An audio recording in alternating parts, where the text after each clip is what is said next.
Hello, my lovely learners. This is Samir Kamil and you are watching English Trainer Sam. كتير مننا دايما لما بيلاقي كذا صفة بيبتدي يرتبهم بشكل غلط، وده اسمه in English the adjectives order، يعني ترتيب الصفات في الجملة. احنا ما نعرفش او معظمنا ما يعرفش ان الصفات في الانجليش ليها ترتيب معين، ما ينفعش واحدة تتحط مكان واحدة. ده رقم واحد. رقم اتنين، ما نعرفش برضو ان ممكن جدا الصفات نستخدمها كاسم في الجملة. تعال اقول لك ده بيتعمل ازاي. يلا بينا.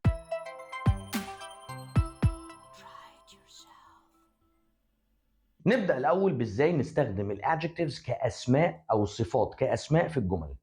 لو عايز أقول مثلا for example الجملة دي people from China invented paper، ممكن بقى بدل ما أقول people from China أقول the Chinese invented paper، اللي هم الصينيين. كده استخدمت الادجective as a noun. The English are famous for drinking tea. The Dutch make wonderful cheese. The poor are getting poorer and the rich are getting richer. وهنا the poor المقصود بيها the poor people و rich people. We need to help the homeless اللي هم homeless people. وممكن نقول the blind, the deaf, the young, the old.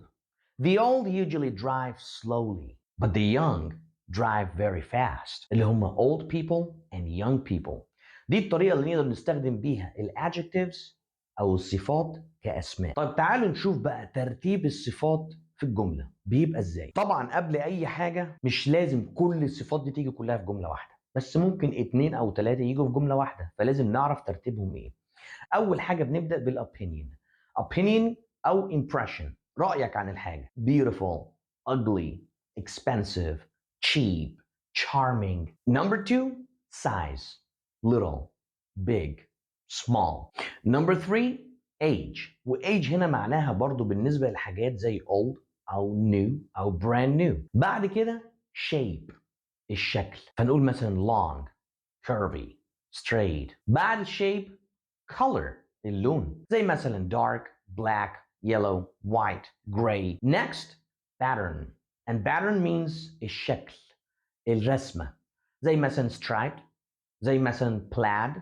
وباي ذا واي بنقول plaid مش plaid، والplaid اللي هو الكاروهات. اما السترايب المقلم. وممكن solid ساده. بعديهم place المكان، المنشأ، French, Japanese, Italian, Mexican. اخر حاجه the material، الماده الخام، silk, cotton, leather.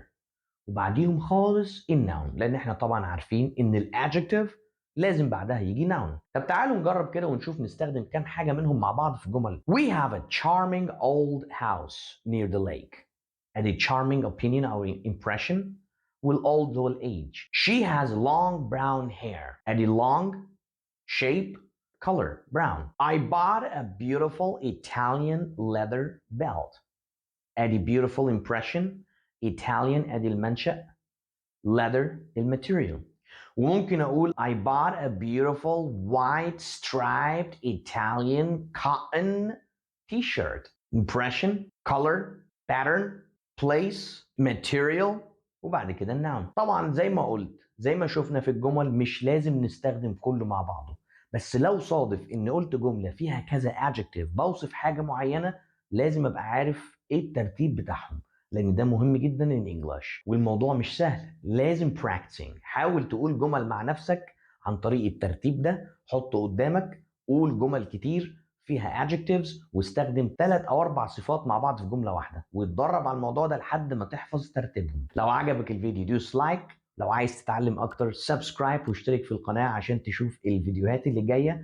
وممكن نتفرج على الفيديوهات اللي فاتت اللي ليها علاقة بالجرامر، pronunciation, how to practice English. Thank you very much. هشوفكم الحلقة الجاية على خير.